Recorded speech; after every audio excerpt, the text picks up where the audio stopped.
PBL Lipatan at Alisan sa All-Filipino Conference Part 1, listahan ng mga players na lumipat.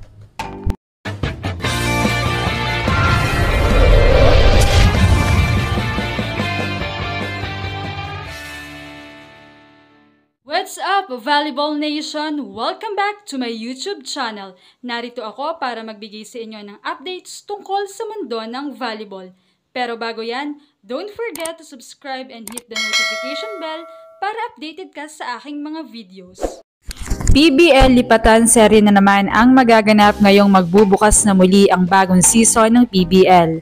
Talaga namang hindi na mapigilan ang excitement ng mga fans para sa isa na namang bakbakan conference dahil sa mga exciting games and players match-up.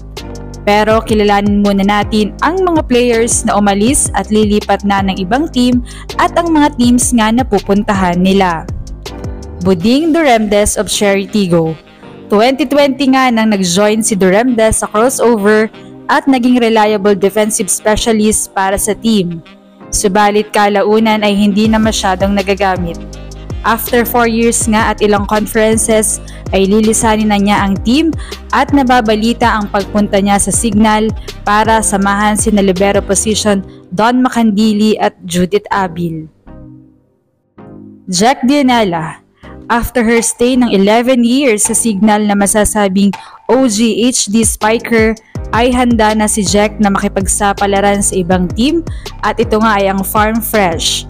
Good move naman ito dahil magkakaroon na rin siya hopefully ng mahabang playing time. Jobs Gonzaga ang nagbabalik sa Taraflex para muling magpakitang gilas. Well, kahit pasibing isa na si Jobs sa mga ates sa volleyball, yung skills at power ay nandun pa rin. Kaya naman maswerte na nakuha siya ng Zeus Coffee dahil hindi lamang power ang maambag niya, kundi pati leadership skills at pagiging ate on and off the court. Rachel Ann Dakis. Akala nyo forever na siyang magbibake ng tinapay? Well, nagbabalik muli ang nag-iisang Queen Rad pero hindi na siya sa kanyang team Signal. Still, hanggang ngayon ay wala pang kumpirmasyon kung saang team siya. Farm Fresh ba o another reunion sila ng kanyang beshi na si Jobs Gonzaga sa Zeus Coffee? Well, talagang great addition sila sa team kung magkakasama nga sila since youngster nga ang nasa Zeus Coffee. Kate Santiago, Joanne Narit, and Sheeny Arroyo of Farm Fresh. Nangangapit bahay na sa kanilang sister team na Zeus Coffee. Akala natin ay hindi na pinayagan ng trading ng mga sister teams. Pero nagsimula muli ang trading ng magpalitan noon ng Akaria and nagsled sa kabila ng anunsyo tungkol sa bagong rule. Ka-Volleyball Nation, tanda niyo ba? Ito nga yung nagka-issue si Dindin Manabat sa nagsled, kaya naman nasa Chocomucho siya ngayon. Trisha Genesis of NXLED na dati ring Akari player. Shocking nga ang lumabas na post tungkol dito dahil nasa Capital One na raw itong si Genesis. Since kulang talaga ang capital sa mga power spikers, great addition siya kapag nagkataon. Malakas si Trisha way back her Adamson days. Nangalawang na nga lamang pagdating sa pro dahil hindi nagagamit and now it's her time to shine. Jen Kasugod, Chin Basas, and Shai Troncoso. Aside kay Jack Dianela nga ay nababalita ang tatlong HD spikers sa pag-alis dahil sa nakaraang PBL Media Content Pictorial ay wala sila sa team. Possible bang lilipat sila ng team o sadyang wala lang talaga sila ng time na yon? Wala pang anunsyo, subalit kung aalis sila ay kulang na ang HD spikers sa players. Jules Samonte to Signal na. Kamakailan nga lamang ay inanunsyo na ni Jules ang kanyang paghiwalay sa PLDT at nababalita nga ang pag-join niya sa Signal.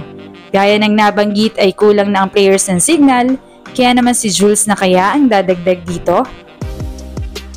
Ea Laure. Ang inaabangan at pinag-aagawan ngayon matapos ipa-buyout ang kontrata niya sa Cherry Tigo.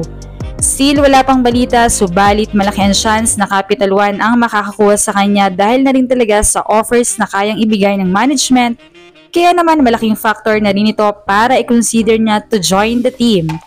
Sa ngayon ay hindi pa cleared ang parties involved at ibang-iba pa rin or abang pa rin ang pupuntahan niyang mga teams. Subalit, sa mga nakaraan ngang balita ay nagkakaroon nga ng problema si Aya dahil nababalita rin ang hindi niya paglalaro sa buong 2025 season. EJ Laure, sister of Aya from Cherry na natapos na rin ang contract.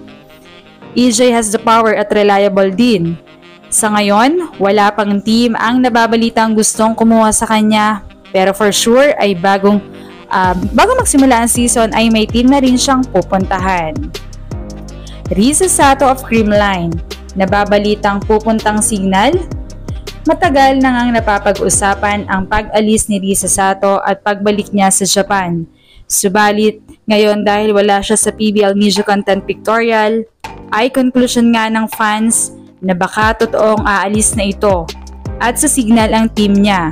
Since, gaya nga ng nabanggit, ay may isang middle blocker na aalis sa HD Spikers. Si Sato na kaya itong newest addition? Denden Lazaro. Isa pa itong wala sa PBL Content Media Pictorial kaya naman nagimbal ang fans. Nalilipat ba? O iiwanan muna pansamantala ang volleyball at bubuo na ito ng family kasama ang kanyang asawang si L.A. Revilla. Talagang kaabang-abang at exciting ang mga volleyball updates. Manatiling updated lamang para sa mga susunod na pasabog news para sa paparating na PBL. Alam nating ang bawat fans ay excited na para sa bagong season at talaga namang kaabang-abang ang bagong bakbakan na magaganap ngayong PBL All-Filipino Conference Season 1. Kaya naman, anong masasabi niyo rito? Leave a comment below. Thank you for watching and don't forget to subscribe.